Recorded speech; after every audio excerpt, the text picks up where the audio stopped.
아세아연합 신학대학교가 열정을 주제로 41회 엑츠 선교대회를 개최했습니다. 그 현장에 찾아가 봤습니다. 날이 갈수록 기후변화와 환경오염에 대한 심각성이 더욱 높아지고 있습니다. 환경운동가들은 다음 세대를 위해 한국교회가 적극적으로 나서야 한다고 말했습니다. 대한예수교 장로회 고신총회가 주례 없는 결혼식은 하나님 없는 결혼식이라는 입장을 내놨습니다. 시대 변화에 따라 달라지는 결혼식과 주례, 어떻게 봐야 하는지 알아봤습니다.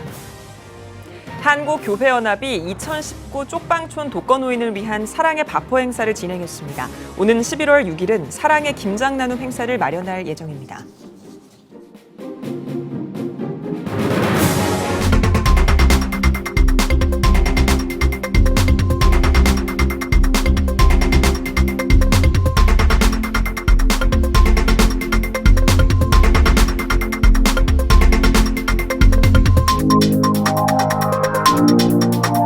시청자 여러분 안녕하십니까? 10월 24일 CTS 뉴스입니다.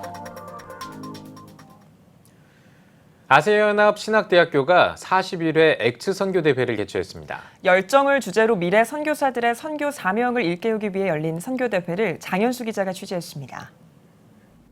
아세아연합 신학대학교가 열정을 주제로 제41회 엑츠 선교대회를 개최했습니다.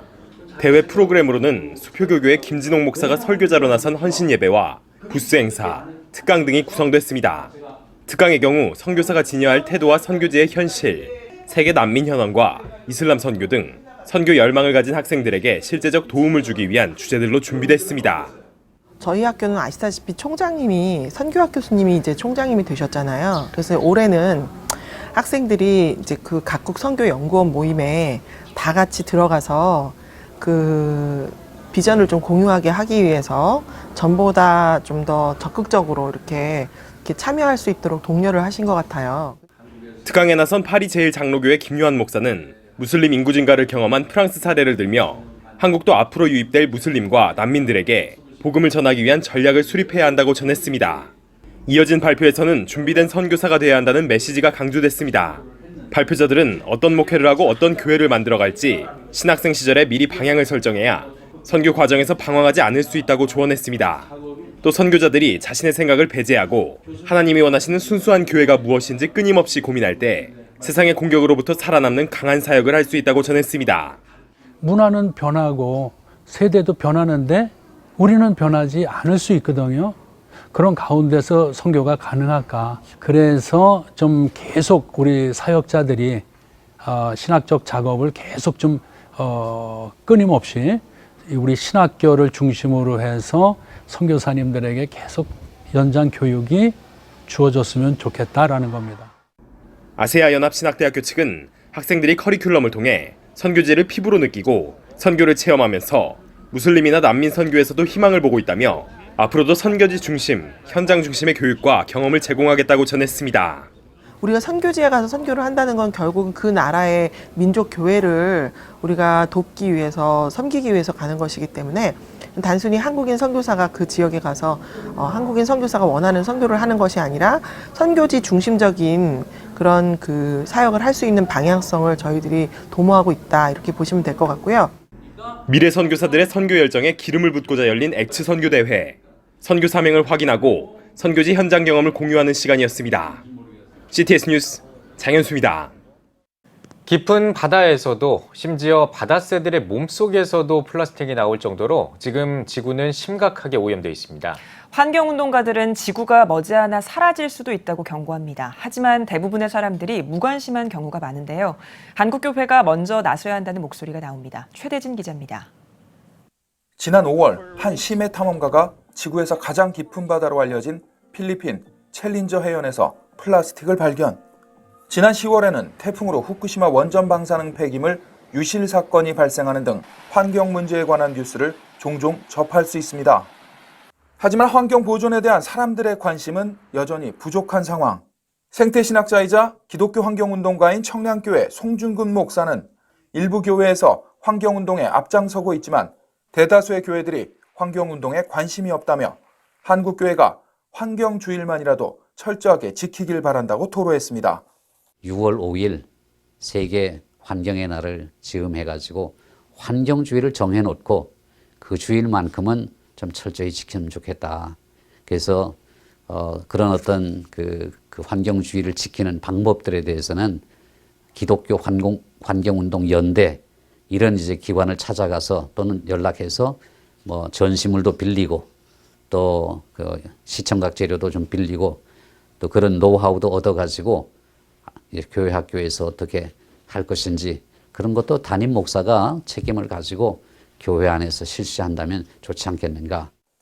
과거 일제 강점기 시절 한국교회는 검소하게 절제 절약했고 금주금연하며 환경운동에 일조했습니다. 또한 장로교 총회에서는 환경 절제에 대한 보고 활동을 하는 등 창조 세계를 보전하기 위해 노력해왔습니다. 다음 세대가 희망이라고 말하는 한국교회가 가장 우선으로 실천해야 할 것도 바로 환경운동이라고 환경운동 전문가들은 말합니다. 지구의 보존 자원은 과거 세대, 현재 세대, 미래 세대의 공유 자산이다. 근데 그 자산은 한정돼 있다. 그러므로 우리가 절제하고 아끼고 절약해서 후손들에게 좋은 환경을 물려줄 책임이 있다는 거죠. 그러니까 다음 세대를 위한 교육도 반드시 이런 부분에 대한 교육이 뒤따라야 된다고 생각이 되고. 다음 세대가 희망이라고 말하는 한국교회. 하나님께서 주신 창조 세계를 다음 세대에게 오롯이 전달하기 위해서라도 한국교회의 적극적인 환경운동이 시급합니다. CTS 뉴스 최대진입니다. 요즘 젊은 커플들의 결혼 문화가 달라지고 있습니다. 특히 주례 없는 결혼식이 늘고 있는데요. 그런데 최근 주례자나 성혼 서약이 없는 결혼식은 하나님 없는 결혼식이고 세속적이라는 주장이 나왔습니다. 달라지는 결혼 문화를 어떻게 봐야 할지 김인혜 기자가 알아봤습니다. 사랑하는 사람과 평생을 약속하는 결혼. 최근 결혼식의 동향이 달라지고 있습니다. 과감히 주례를 생략한 채 결혼식을 진행하는 청년들이 늘고 있는 겁니다. 한 통계에 따르면 지난 2017년 결혼식의 50에서 60%가 주례 없이 결혼식을 진행하는 것으로 나타났습니다. 이러한 흐름에 따라 2, 3년 내에는 주례 없는 결혼식이 70% 이상 육박할 것이라는 전망도 나오고 있습니다. 이런 가운데 변화하는 결혼식 문화에 대한 성경적 논의가 지난 교단총회에서 다뤄졌습니다. 대한예수교장로회 고신총회는 69회 총회에서 결혼을 앞둔 이들은 가능한 한 목회자를 주례자로 세우고 예배당에서 예식을 진행해야 하며 서약 없는 결혼은 결혼식이라고 할 수 없다는 성경적 결혼 지침을 제시한 겁니다. 이번 예장 고신총회의 결의에 대해 신학자들은 교회 안 예식서의 전통과 규정에 비추어 본다면 신앙인으로서는 마땅히 따라야 할 지침임이 맞다는 의견입니다. 성결대학교 윤영훈 교수는 성경에서 결혼은 소명과 언약으로서의 결혼이라고 정의하고 있다며 교회가 세상의 예식 문화를 그대로 따라가는 것은 합당하지 않다고 설명했습니다. 윤 교수는 하지만 시대가 변화하는 상황에서 결혼 예식에 대한 분명한 신학적 연구와 성경적 해석이 먼저 선행될 필요가 있다고 강조합니다. 논란도 있고 또 좋아하는 분도 있을 겁니다. 그러나 중요한 것은 이번 고신총회가 각 교단마다 교회마다 우리가 결혼 예식을 다시 한번 생각해 봐야 되겠다라고 하는 중요한 계기가 됐다고 생각합니다. 그래서 이제부터 좀 교단에서 고압적인 자세가 아니라 열린 마음으로 오히려 결혼 당사자들과 좀 소통하면서 새로운 결혼 예식에 대해서 창의적인 아이디어를 냈으면 좋겠어요. 윤 교수는 또 주례 또는 교회 형식의 예식을 거부하는 이유에 대한 깊은 이해가 필요하다며 단순히 편리함이나 세속적 흐름을 쫓지 않도록 교회와 목회자들의 역할을 제안했습니다. 그러니까 단순히 지루함을 거부하는 것이 좋은 문화라는 건 아니지만 사실 의미와 재미란 말도 있지만 사실 우리는 의미를 추구하다 재미를 놓쳤어요. 그래서 조금 더 유쾌하고 화목한 결혼식이었으면 좋겠다고 생각하고요. 결혼하시는 두 신랑 신부의 삶을 깊숙이 알고 그들의 만남부터 지금까지의 성장 과정을 깊이 이해하는 그런 근거 속에서 주례사를 준비하셨으면 좋겠다고 생각합니다. 시대의 변화에 따라 점차 결혼식과 주례에 대한 의미가 달라지고 있는 가운데 이에 대한 신학적 입장도 요청되고 있습니다. CTS 뉴스 김인혜입니다. 한국교회연합 여성위원회가 해돋는 마을을 찾아 2019 쪽방촌 독거노인을 위한 사랑의 밥퍼 행사를 진행했습니다. 행사에 앞서 드린 밥사랑 나눔 수요 예배는 해돋는 마을 이사장 장원일 목사의 인도로 한교연 여성위원장 김목자 목사의 설교, 원종문 상임회장의 인사, 김바울 공동회장의 축도 등의 순서로 드렸습니다. 이 사회로부터 소외된 이웃 어르신들에게 이렇게 귀한 시간을 마련케 해준 것 감사한데 무엇보다도 참된 그리스도의 사랑을 이분들에게 우리는 전하고요. 또 이분들 그걸 느끼시고 또 주님을 만나는 그런 시간이 되었으면 좋겠습니다.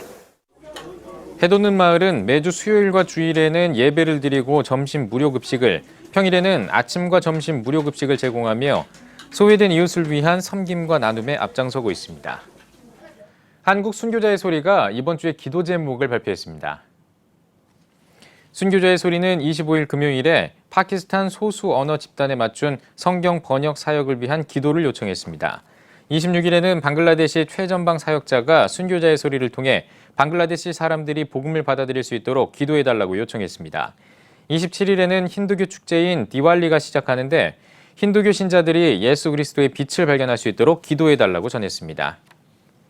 한국장로교 총연합회 선거관리위원회가 37회기 대표 상임회장 선출을 위한 선거 일정을 확정했습니다. 한장총은 후보자 등록 기간을 오는 11월 6일부터 13일까지로 정하고 후보자 자격 심의를 거쳐 최종 후보자를 공고하기로 했습니다. 선관위는 공정한 선거를 위해 후보자를 집회에 초청하거나 후보자가 담합하는 것을 금지하기로 했습니다. 한장총 유중현 선관위원장은 한장총이 교계에서 모범적인 선거 문화를 이어오는 것에 대해 자부심이 있다며 이번에도 좋은 결과를 기대한다고 전했습니다. 이번 선거는 오는 11월 26일 정기총회에서 진행됩니다. 대한예수교장로회 통합총회 군선교 후원회가 창립 15주년을 맞아 감사 예배를 드렸습니다. 예배에서 예장 통합총회 김태형 총회장이 청년아 일어나라를 제목으로 말씀을 전했습니다. 이어 국가 지도자와 국군장병, 한국교회와 총회, 군선교 후원회, 군종 목사와 군선교사, 군종사관 후보생의 군선교 사역을 위해 기도했습니다.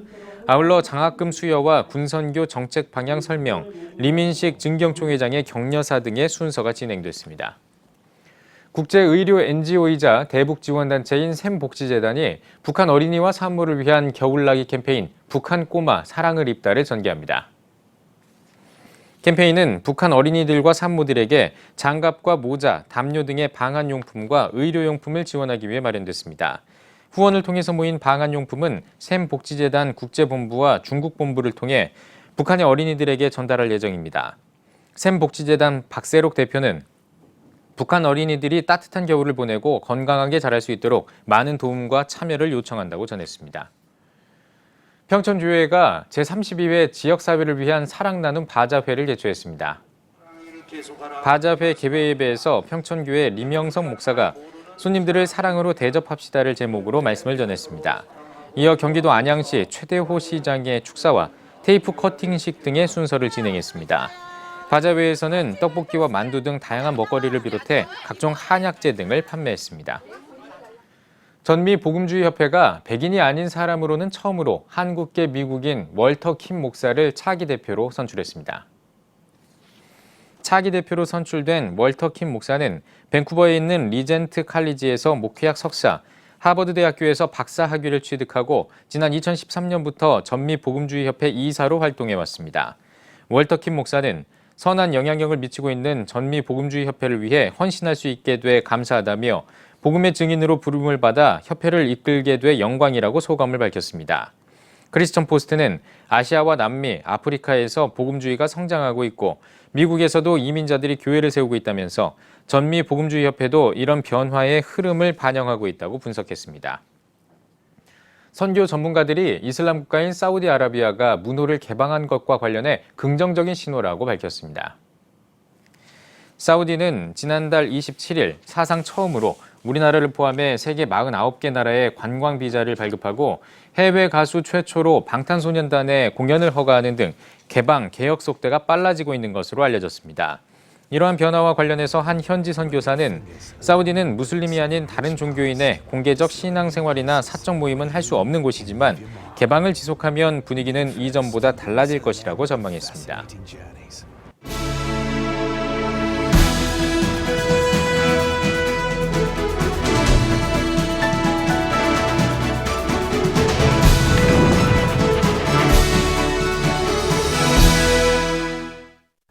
종교개혁 기념주일이 다가오고 있습니다. 지금으로부터 정확하게 502년 전인 1517년 10월 31일의 일이었습니다. 성베드로 성당의 건축 비용을 마련하기 위해 로마 카톨릭 교황이 면죄부를 발행하자 독일 비텐베르크 대학의 이름 없는 수도사였고 교수였던 마르틴 루터가 이에 항의하여서 대학 게시판에 95개조의 반박문을 써붙였습니다.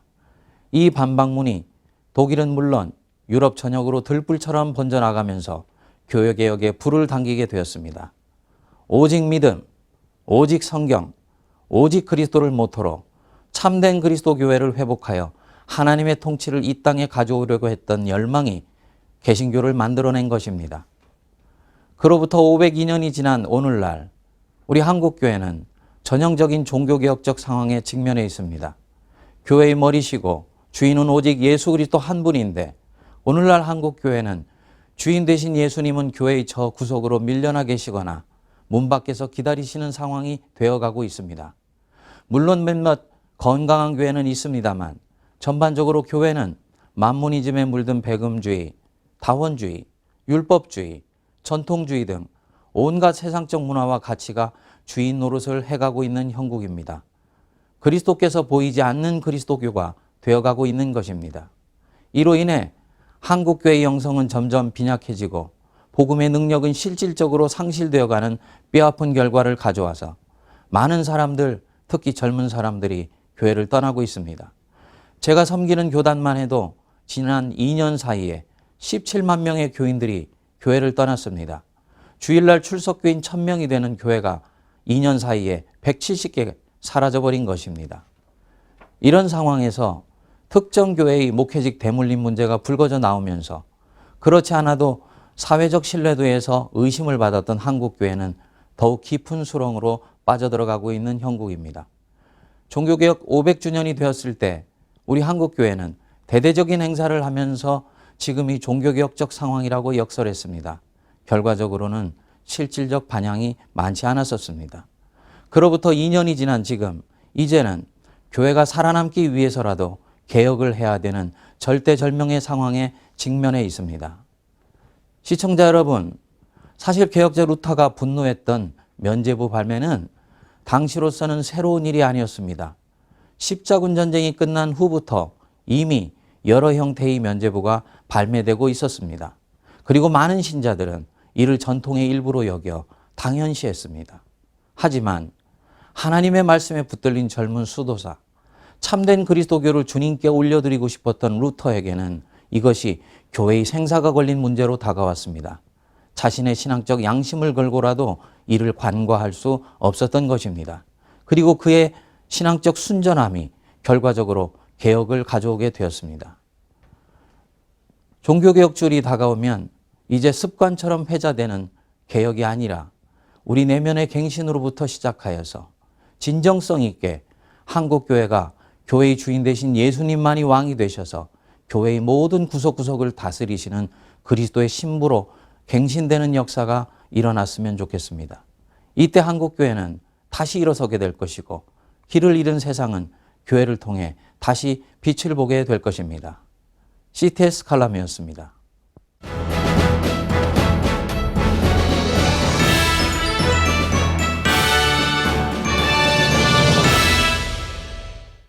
전국 각지역별 네트워크 뉴스입니다. 청주 서원교회가 2019 정진호 목사의 2차 제자훈련과 목회 세미나를 개최했습니다. 제자훈련 목회 방법을 공유하고 2020년도 목회 계획을 준비하기 위해 마련한 세미나에서 강사로 나선 청주 서원교회 정진호 목사는 먼저 하나님에게 순종하면 하나님의 일을 성취하고 하나님을 체험하게 된다며 목회 주도권을 하나님께 드리고 하나님의 일에 주목하자고 전했습니다. 전국에 130명이 넘는 목회자가 참여한 이번 2차 세미나에서는 하나님을 경험하는 삶, 교회에서 함께 하나님을 경험하는 삶 등을 주제로 총 9개의 강의를 진행했습니다. 청주 서원교회는 오는 11월 7일 목회와 영역이란 주제로 목회자 부부 초청 서원 말씀 세미나를 계획하고 있습니다. 예장 통합 충청노회가 말씀으로 새로워지는 교회를 주제로 제70일의 정기노회를 열었습니다. 개회 예배에서 말씀을 전한 부노회장 유병현 목사는 기도의 차이는 곧 믿음의 차이라면서 모든 것은 기도로 시작해서 기도로 끝나야 한다고 강조했습니다. 또 매너리즘과 특권 의식에서 벗어나 느헤미야와 같이 기도하고 섬기는 목회를 하길 바란다고 전했습니다. 임원 선거에서 오창교회 신창섭 장로를 노회장으로, 한밭교회 김인태 장로를 장로 부노회장으로 각각 추대했습니다. 회무처리에서는 각부와 위원회 보고, 목사 안수 예식을 진행했습니다. 충주시 기독교연합회가 2019 충주시 성가 합창제를 열었습니다. 개회 인사를 전한 충주시 기독교연합회장 김광일 목사는 하나님을 아름답게 찬양하며 사는 삶이 되길 바란다며 삶이 끝날 때까지 찬양하겠다는 믿음을 지키면 가족과 교회 그리고 충주가 더 아름다워질 것이라고 말했습니다. 글로리아 오케스트라의 연주로 시작한 합창제는 CTS 충주 합창단, 바리톤 김진성과 소프라노 이선용, 그리고 남부감리교회 연합 찬양대 등 총 6개 팀이 출연해 감동의 공연을 선보였습니다. 기독교대한 성결교회 청주지방교육원이 청주지방회 장로부부 세미나를 개최했습니다. 예배에서 말씀을 전한 청주지방교육원장 추용환 목사는 장로 직분을 받은 모두가 주님의 종이 되어 사랑받고 섬기는 신실한 일꾼이 되길 바란다고 전했습니다. 이어진 세미나에서 강사로 나선 상당교회 정삼수 원로 목사는 예수 그리스도의 피로 하나님의 자녀가 되는 위대한 특권을 받았다며 예수의 영적 DNA를 받은 우리는 하나님 자녀의 권세를 받아 죽음의 문제를 뛰어넘어 자유하길 바란다고 전했습니다. 기성 청주지방교육원은 매년 정기적으로 강사를 초청해 교역자와 장로 부부, 임직자를 위한 세미나 등을 개최하고 있습니다. 대한예수교장로회 합동 전남노회 장로회 연합회가 광주 중흥교회에서 제36회기 정기총회를 개최했습니다. 이번 정기총회에서는 국가인권정책 독소조항 철폐와 퀴어 집회 반대를 위한 국민대회, 북한 선교 세미나 등 지난 회기 사역을 보고했습니다. 또 임원 선거를 통해 광주 중흥교회 주남식 장로를 신임 회장으로, 광주 동명교회 주영화 장로를 수석 부회장으로 각각 임명했습니다. 신임 회장 주남식 장로는 취임사에서 전남노회를 잘 섬기겠다고 인사말을 전했습니다. 광주 서남교회에 속한 중창단인 백합 레이디스 싱어즈와 에베네셀 중창단이 지역교회 성도들을 초청해 제2회 정기연주회를 진행했습니다. 중창단은 주는 포도나무, 저 성벽을 향해 등을 연주하고 핸델의 대관식 찬가인 제사장 차독과 어찌날 위암이 온지를 연합 합창해 참석자들에게 은혜를 전했습니다. 또 이날 연주회는 양원 챔버 오케스트라와 함께 손양원 목사의 삶을 그린 오페라 곡도 연주해 관객들의 뜨거운 호응을 얻었습니다. 두 중창단은 교회 내 찬양 연주 이외에도 농어촌 교회와 지역음악 행사 등에서 찬양으로 복음을 전하고 있습니다. 경남 기독교총연합회와 경남 기독문화원이 공동 주관해 2019 제8회 코리아 합창제를 열었습니다. 이번 합창제에는 러시아 합창단 엘란, 원주 시립합창단, 그리고 사직동교회 할렐루야 찬양대 등 지역을 초월해 8개 팀이 참가해 다채로운 합창 공연을 펼쳤습니다. 경남 기독교총연합회와 경남 기독문화원은 코리아 합창제를 통해 지난 8년 동안 지속적으로 기독문화 활성화에 기여해왔습니다. 세계 기도자학교 제2차 프랑스 기도선교 출정식이 광명교회에서 열렸습니다. 말씀을 전한 세계 기도자학교 대표 광명교회 최남수 목사는 이 기도선교는 한국교회에서 선구자적인 역할을 할 것이라며 10일 동안 기도를 통해 프랑스의 영적 사막에 생수의 강물을 흘려보내는 사명자가 되자고 당부했습니다. 세계 기도자학교의 제2차 프랑스 기도선교는 기도선교 14개 팀과 BFW 소년소녀 합창단이 함께하며 프랑스 파리 인근 14개 현지 교회에서 기도선교 사역과 강단 제물 기도 등을 진행할 예정입니다. 또 오는 28일 파리 미국교회에서 현지 교회와 한국교회, 한인교회 연합 집회를 열 예정입니다. 브라운 워십 유랑 예배가 의정부 제1감리교회에서 진행됐습니다. 말씀에서 브라운 워십 음악감독 이승호 목사는 내일을 기다리는 사람으로 살아가는 자가 되자며 내일의 문이 열릴 때 매일 희망을 발견하는 사람이 되자고 전했습니다. 브라운 워십은 복음을 전하기 위해 여러 곳을 다닌 예수님처럼 10월 한 달 동안 서울, 인천, 경기 지역의 교회들을 찾아가 매주 연합 예배를 드리고 있습니다. 오산 주의 뜻 항상교회가 창립 5주년 기념 특별 새벽기도회를 진행하고 있습니다. 주의 뜻 항상교회 김철민 목사는 교회는 안식을 주는 처소이고 안식은 단순히 육체가 쉰다고 누릴 수 있는 것이 아니라 하나님을 믿고 주님과 함께하면 모든 것이 안식으로 바뀐다고 강조했습니다. 그리고 5주년 맞이해서 지금 이제 양손잡이 전도 축제를 저희가 행사가 아니라 정말 살려내고자 하는 그 마음으로 지금 계획하고 있습니다. 그래서 물론 다른 교회 수보다 좀 많게 해야 되겠다 하는 이런 경쟁이면 그것은 옳지 않은 거지만 마귀의 손으로부터 수를 빼내는 싸움은 여전히 필요하다 생각하거든요. 그래서 이번 주일이 정말 생명책으로 그 죽음의 책에서 옮겨질 수 있는 그러한 꼭 사랑의 기적 시간이 꼭 됐으면 좋겠습니다. 이번 특별새벽 기도회는 25일까지 계속됩니다. 군포제일교회가 창립 41주년 감사예배를 드렸습니다.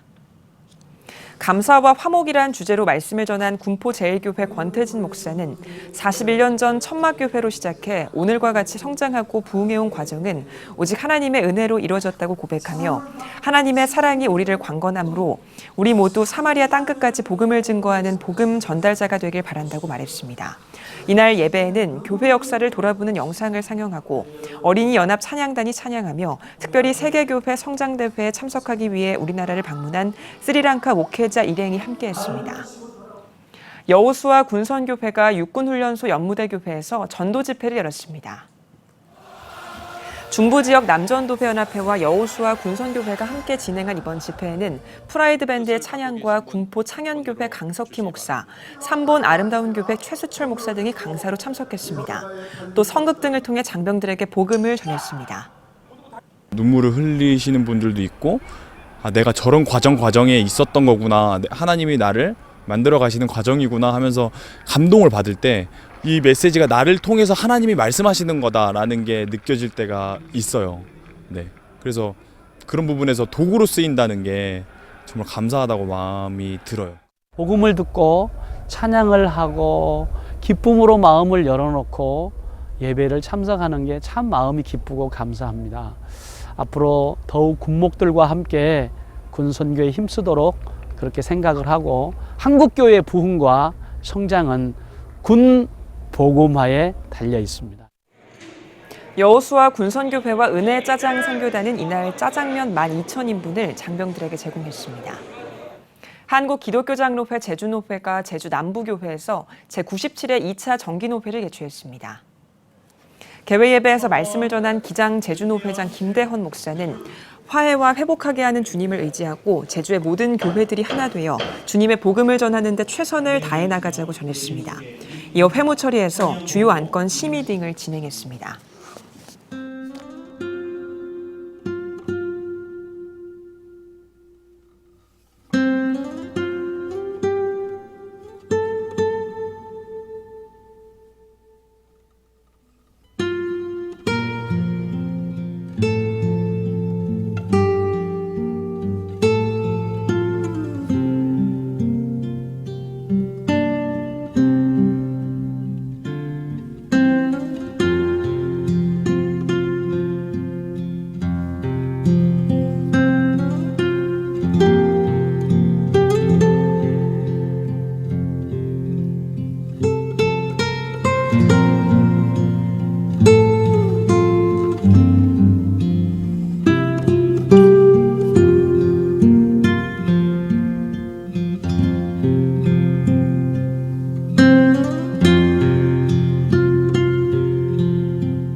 한 주간 기독교계 이슈를 살펴보는 시간입니다. 기독교연합신문 이현주 기자와 함께하겠습니다. 안녕하십니까?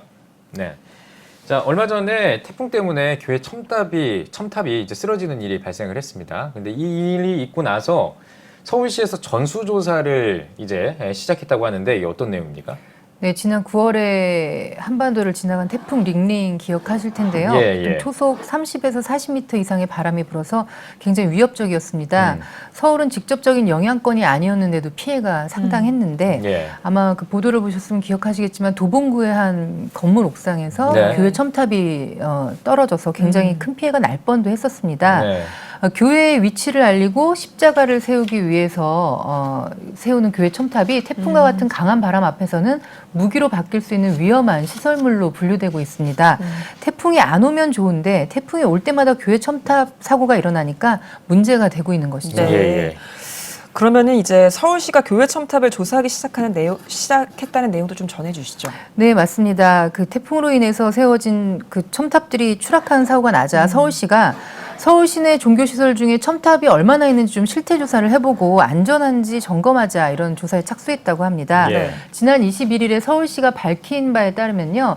25개 자치구별로 관내 교회 등 종교시설의 첨탑 현황을 조사하고 있다. 또 다음 달에는 외부 전문가를 투입해서 안전 점검을 하고 점검해보고 난 다음에 붕괴 위험이 있는 첨탑은 해당 시설 측에 안전 조치와 철거를 권고할 방침이다. 대략 이런 골자입니다. 네, 뭐 교회마다 모양은 다 다르겠습니다만 그 교회 첨탑을 세운 교회들이 굉장히 많을 텐데 글쎄요, 이거 어떻게 조사가 지금 진행 중입니까? 네, 서울에만 총 5,300여 개의 종교시설이 있다고 해요. 예. 그러니까 이번 조사는 건물에 이제 붙어 있는 십자가는 제외하고 높이 2m 이상의 첨탑만을 대상으로 한다고 합니다. 네. 지난번 태풍 링링 때 사고가 난 도봉구만 봤을 때 관내에 270개 정도의 교회가 있는데 그 중에 한 절반 정도인 131개 교회에서 2m 이상의 첨탑이 설치돼 있다고 합니다. 예. 그러니까 뭐 전체 절반이기도 하고요. 그 중에 6m가 넘는 이제 6m 넘으면 굉장히 네. 아주 높은 건데요. 네. 76개가 있다고 해요. 그런데 이 첨탑이 전부 법의 영향을 받는 것은 아닙니다. 6m 이하 높이의 첨탑은 굳이 신고를 하지 않고도 설치를 할 수 있습니다. 6m 이상의 첨탑도 건축물이 아니라 공작물로 분류가 되고 있는데요. 현행 건축법 시행령 118조를 보면 높이 6m를 넘는 장식탑, 기념탑, 그 밖에 이와 비슷한 것하고 가로 열고 공작물이라고 이제 표현이 돼 있어요. 예. 이것을 세우려면 관할 지자체에 신고하도록 규정을 하고 있습니다. 그러니까 건축물로 분류되지 않은 탓에 6m 이하는 신고가 안 돼 있으니까 지자체가 얼마나 있는지조차 또 어떤 상태인지조차 파악할 수 없다는 것이죠. 예. 네. 그런데 설령 조사를 한다고 해도 법적으로 이제 철거를 강제할 수는 없다고 하던데 어떻습니까? 네, 건축물이나 시설물이 아니어서 서울시가 전수조사를 한다고 해서 일단 뭐 다 강제할 수 있거나 간섭을 할 수 있는 건 아닌 것 같습니다. 다만 서울시는 이미 지난 6월에 건축법 시행령의 첨탑을 신고 대상으로 명시를 하고 구조기술사가 안전확인서를 제출하는 것을 좀 의무화하자 이런 법령을 개정하는 안을 국토교통부에 건의를 했습니다. 이 건축법이 적용이 되면 앞으로 첨탑을 세우는 것도 사실은 좀 쉽지가 않고 굉장히 깐깐해지겠죠. 네. 또한 이번 전수조사 후에 안전에 문제가 있다고 생각이 되면 철거를 강제할 수 있을 것으로도 보입니다. 네. 중요한 것은 이제 모든 시설물을 설치할 때 최우선적으로 고려해야 될 것이 안전인데요. 교회 첨탑이 태풍에 흔들리거나 낙하할 정도라면 차라리 안 세우는 게 낫지 않을까 이런 생각도 듭니다. 당장 오늘부터라도 우리 교회 첨탑이 안전하게 설치되어 있는지 태풍에도 견딜 만큼 견고한지 위험은 없는지 서울시보다 앞서서 교회들이 먼저 자가 점검을 해보면 좋겠습니다. 네, 뭐 교회 첨탑 때문에 안전사고가 일어나지 않도록 교회도 각별한 좀 주의가 필요해 보입니다. 네. 자, 다음 소식으로 한번 넘어가 보겠습니다. 최근에 중동, 유럽, 이 난민들을 바라보는 시각을 바꾸기 위해서 현장 사역자들이 우리나라를 찾았다고 들었습니다. 이거 어떤 소식입니까? 네, 세계 난민 동향을 한국교회에 알리기 위해서 해외에서 난민 사역 중인 선교사들이 귀국해서 순회보교회를 열고 있습니다. 네. 이런 가운데 지난 23일에 백석대학교 미디어 선교학부와 아프리카 미래협회 초청으로 백석대학교 청년들 앞에서 난민 선교의 중요성을 알리는 아주 소중한 자리가 마련이 됐는데요. 네. 천안 백석대학교 캠퍼스에서 열린 이번 선교 포럼은요. 중동, 유럽, 페르시아 지역의 난민을 위한 한국교회의 선교라는 주제로 열렸습니다. 무엇보다도 현장에서 난민을 만나고 직접 복음을 증거하고 있는 선교사들이 참여했기 때문에 훨씬 그 생생한 이야기를 들을 수 있었는데요. 네. 이 이슬람 역사 1400년 동안 이슬람권이 어둡게 잠겨 있어서 복음이 들어가기 어려웠는데 네. 난민이야말로 이슬람권 복음화를 위해서 하나님이 흩어주신 그런 자원이 아닌가, 계획의 일부라는 사실이 강조가 됐습니다. 네. 예. 아무래도 중동 지역 내전 때문에 난민들의 수는 계속 늘어날 것이라는 전망이 나오고 있는데요. 그러면 유럽이나 다른 나라들의 난민 선교 현황은 어떤가요? 일단 유럽연합 EU의 경우에는 2015년에 난민 신청자 수가 최고점을 찍었다고 하는데요. 네. 이때만 총 125만 명이 유럽으로 몰려 들어왔습니다. 우리가 지금 목숨을 위협받고 있으니 이곳에서 살게 해달라 이렇게 이제 신청을 했는데, 독일에서 다민족 교회 선교사로 사역을 하는 나승필 목사는 올해 1월에서 3월까지만 해도 총 13만 명의 난민이 유럽연합으로 들어왔고, 국가별로는 시리아가 가장 많고 아프가니스탄이 그 뒤를 이었고요. 네. 이라크가 세 번째에 해당한다 이렇게 설명을 했습니다. 그리고 직접 난민을 만나고 그들에게 복음을 전했던 선교사들의 입장은 굉장히 단호했는데요. 예, 예. 지금 한국교회 같은 경우에는 아주 그 예멘 난민이 들어오고 나서 좀 부정적인 여론이 많이 조성이 됐었잖아요. 네네. 예, 뭐 테러리스트가 같이 들어올 수도 있다 이제 이런 얘기도 있었는데 네. 난민에게 그리스도의 사랑과 복음을 전하지 않는다면 그게 믿는 자의 책임을 다하는 것이 아니다 이렇게 아픔을 좀 드러냈습니다. 난민이 발생하는 배경 자체가 전쟁이라는 목숨을 위협받는 상황이고요. 예. 또 다른 나라에 가기까지 굉장한 그 고난을 겪으면서 가기 때문에 예.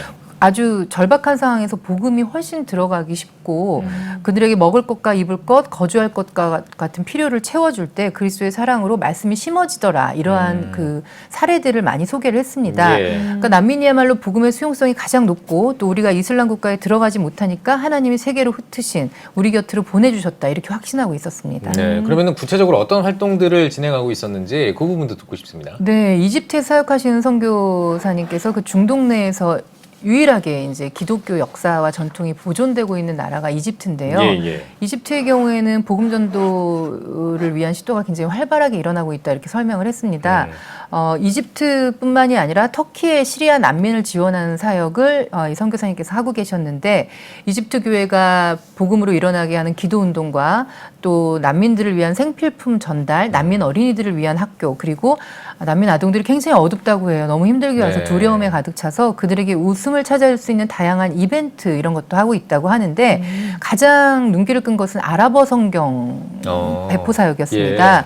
이집트에 사역하는 허드슨 선교사께서는요, 이슬람권이 아랍어로 통일돼 있다. 이걸 좀 주목했으면 좋겠다고 하셨어요. 네. 그러니까 아랍어 한 나라만 잡아도 예. 도미노처럼 예, 복음의 계속 전파 속도가 퍼져나가겠네요. 빠를 것이다 이렇게 봤는데요. 아랍어 성경을 배포하면서 무슬림들이 활발하게 사용하고 있는 인터넷, SNS를 통해서 성경을 받고 싶은 사람이 있는지를 알아보고 직접 만나서 전달하는 그런 일들을 진행을 하고 있었습니다. 이번에 한국을 찾은 선교사들은요, 난민 선교야말로 한국 교회가 꼭 해야 할 일이라면서 아랍어를 좀 공부했으면 좋겠고 한국 교회가 난민 선교를 위한 선교사들을 파송해 주었으면 좋겠다. 그리고 무엇보다도 난민은 두려워할 대상, 경계해야 될 대상이 아니라 우리가 긍휼히 여기고 안아주어야 될 이웃이라는 점. 그래서 한국 교회가 난민 선교에 좀 적극적으로 나서줬으면 좋겠다. 이런 바람을 전했습니다. 네, 잘 들었습니다. 아마 이슬람 복음화는 전 세계 교회가 가진 숙제가 아닌가 싶습니다. 이현주 기자 수고하셨습니다.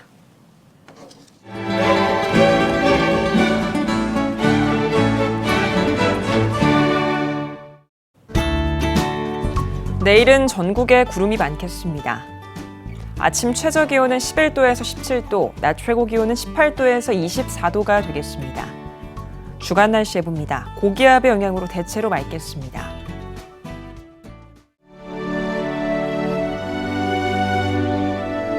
백만인 기도운동에 새롭게 참여하신 분들입니다.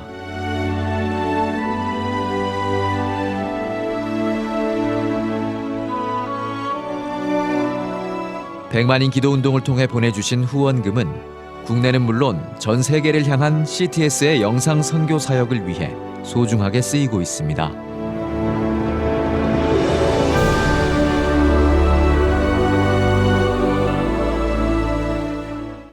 CTS 뉴스 오늘 순서 여기까지입니다. 시청해주신 여러분 고맙습니다.